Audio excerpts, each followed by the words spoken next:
tukwaniriza ku Heart Media Uganda. Ku mulundi guno tukuleetedde bannaggwano abagagga fugge omukaaga abakyasingidde ddala mu ggwanga Uganda. Toseguka subscribinga ne Heart Media Uganda, likinga ne Heart Media Uganda, okomentinge ne Heart Media Uganda. Ng'eggwanga Uganda likyagenda mu maaso n'okufuna okukyukakyuka okuva mu maanyi agaleetebwa bannaggagga, Heart Media Uganda efulumizza olukalala lwa bannaggagga mbyomere babinyonkondo olumanyiddwa nga bannaggwano ba Africa. Mu abo mwe muli abatunse okutuuka ku buwanguzi mu bintu eby'enjawulo bye bazze bayitamu, okuli ebisanyusa, abamu bayitidde mu by'ensoma, abalala bayise mu byanjigiriza wamu n'ebyemisono n'ebintu ebirala bingi mwe bateeka ensimbi zaabwe. Olugendo lwa Uganda olw'abannaggwano bano lusiiba lukyukakyuka. Abamu ku abo abalukyusakyusa be bano wammanga. Mu bo mulimu Patrick Pailecha, Charles Mbire, John Severino n'abalala ntoko. Kino ne kitutuusa ku bantu 10 babinojjo mu Uganda mu katambi kano. Ate oba kigambibwa nti we gutuukidde mu mwaka ogwa 2022 nga Uganda ewezaamu babinyonkondo nga 26 mu mugatte ku ssemazinga wa Africa. Okufuna ebisingawo wano, tugoberere ku mutimbagano gwaffe ogwa Heart Media Uganda. Mu nnamba 6 ye famire eya Madivan, nga bano be bamu ku basinga okukozesa bannansi bangi mu Uganda. Ekibinja kino kirina amakolero mu Kenya, Uganda, Rwanda, South Sudan, Tanzania, Middle East, India, saako ne mu North America. Mu Lujibai Madivan family yatandika ng'esaagirira mu 1962 nga Uganda tennafuna na bwetwaze. Mu Lujibai Madivan Foundation bano bagaba zisikaala mu matendekero ag'enjawulo naddala aga waggulu. Era ebimu ku bigendererwa bya mu Lujibai Madivan Foundation ebikulu kwe kuli okugonjaawo emirimu mu bannayuganda naddala egyo egy'omu mutwe, okutumbula obukugu mu byonna ebikolebwa mu by'emikono.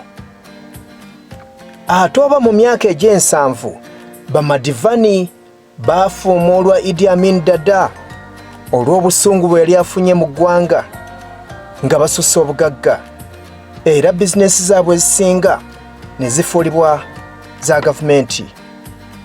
Wabula mu 1985 famire eno yakomawo mu ggwanga lyattu Uganda ng'eyambibwako World Bank, East African Development Bank saako ne Uganda Development Bank, era bwe batyo ne batandika bupya. Mu nnamba 5 ye Muhammad Hamid. Ono y'omumanyi yazaalibwa eyo mu G76 ate nga Munnayuganda, wabula nga musiga nsimbi. Obadde okimanyi nti Muhammad Hamid ye ssenkulu owa Aya Group. Tewali atamanyi Aya Group mu Uganda. Okusinziira ku Heart Media, omwaka gwali gwa 2016 Muhammad Hamid ye yali nnamba 2 mu Africa yonna ng'olwaddirira Omutanzania Bingwa Muhammad Dugi. Ono Muhammad Hamid mu 87 yajja mu Uganda omulundi gw'okusookera ddala okukyalira ku muganda we Muhammad Al-Hamed ng'ono ye yali akulira African Impex. Bw'atyo Muhammad Hamidu yasiima eggwanga lino Uganda era n'atandika okusigamu ensimbi ze. Mu maaso eyo yatandika okusaabaza ebyamaguzi mu zirukululana z'oyinza okuyita trailers ez'ebyana nga zino zaali ziyitibwa Pan African Transport. Era nga bano bwe bakyasinze okutambuza ebyamaguzi ku ssemazinga wa Africa. Emu ku makampuni aga Muhammad Hamidu ye ya Aya Investments.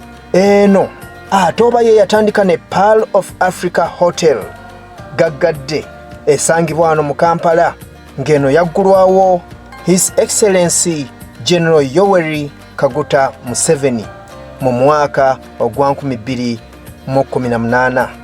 Heart Media bwe yagenda okubalaabalamu Muhammad Hamidu nga y'omu ku babinnyoonkondo abataano b'oyinza naawe okwagala okulabako. Wawulirako ku mugagga gwe bayita Emboozi Nzeyi gwe tukuleetedde. Emboozi Nzeyi ono agwa mu nnamba 4. Emboozi Nzeyi agwa mu nnamba 4. Ono Munnayuganda enzaalwa ye era nga musiga nsimbi ate nga munnamakolero ow'amaanyi, y'omu ku babinnyoonkondo mu Uganda be tuyina.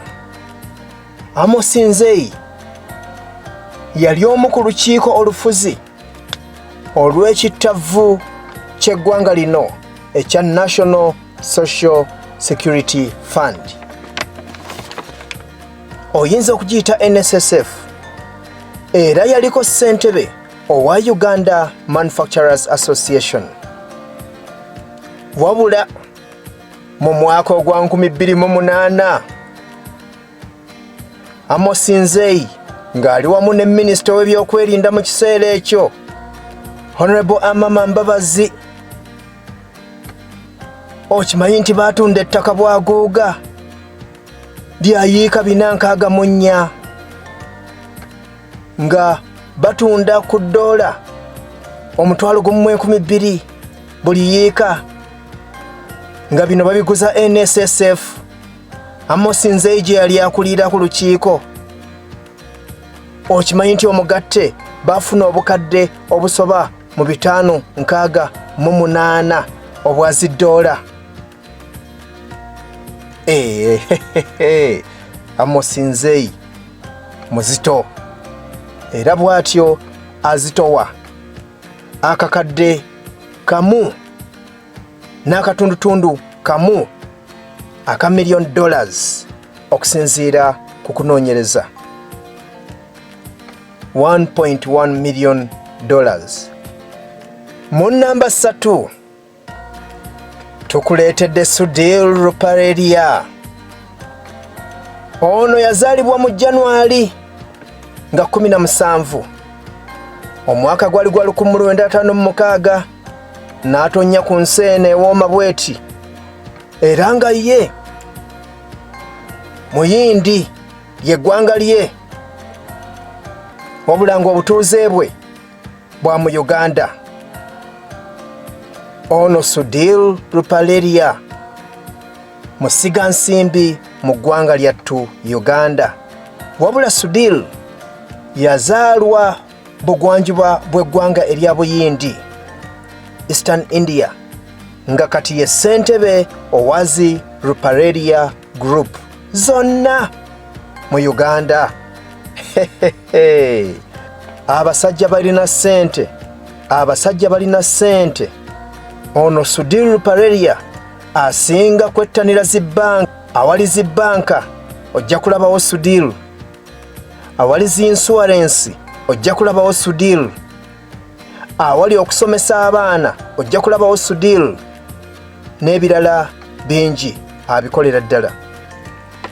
Okusinziira ku Heart Media, mu mwaka ogwa 2019 Ruparelia Sudir ye yali asinga obugagga mu Uganda yonna nga yalina obukadde bwa $1 akakadde kalamba n'obutundutundu bubiri $1.2 million.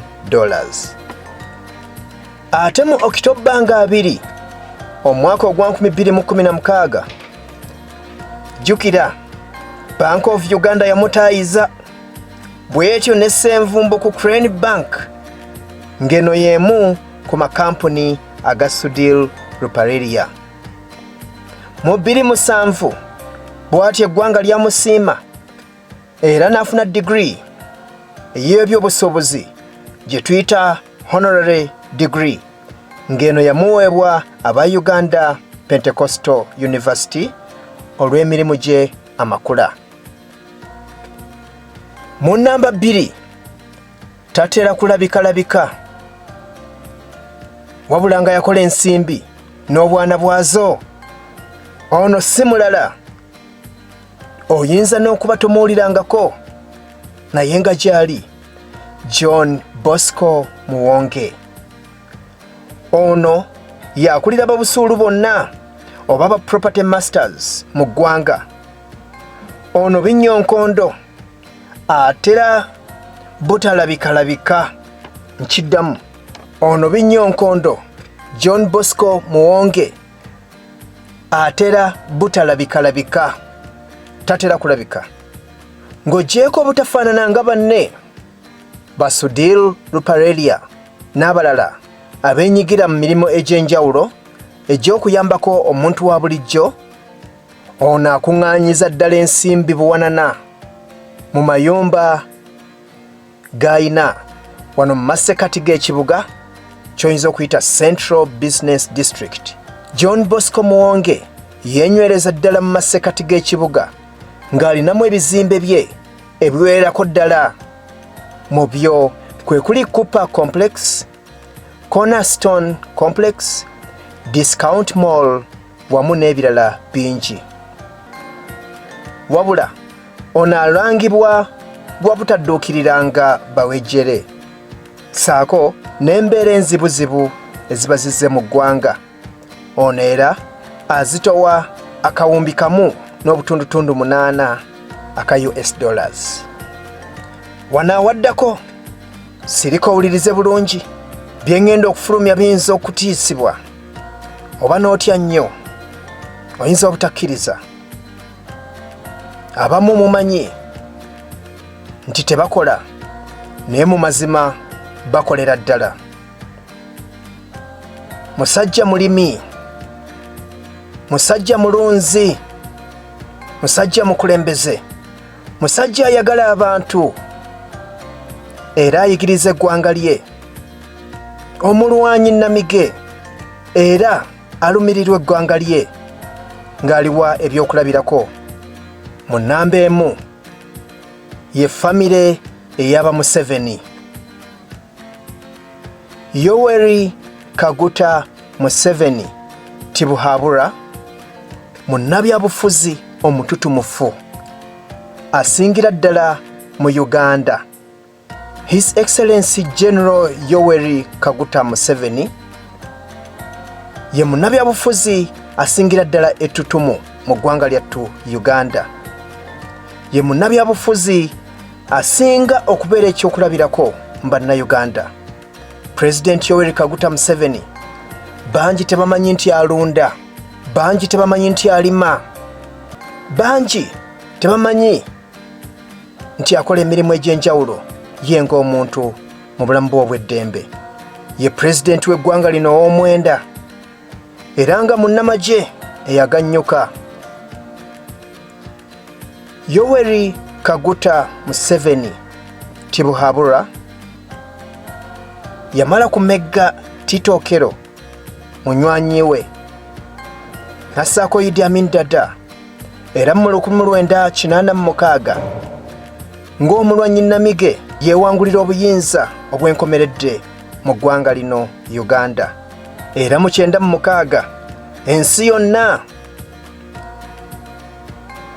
yamutunuuliranga nnyo ng'omu ku bannabyabufuzi abasingira ddala mu nsi yonna abajja abakolera ddala obulungi. Bw'atyo Pulezidenti Yoweri Kaguta Museveni the General alima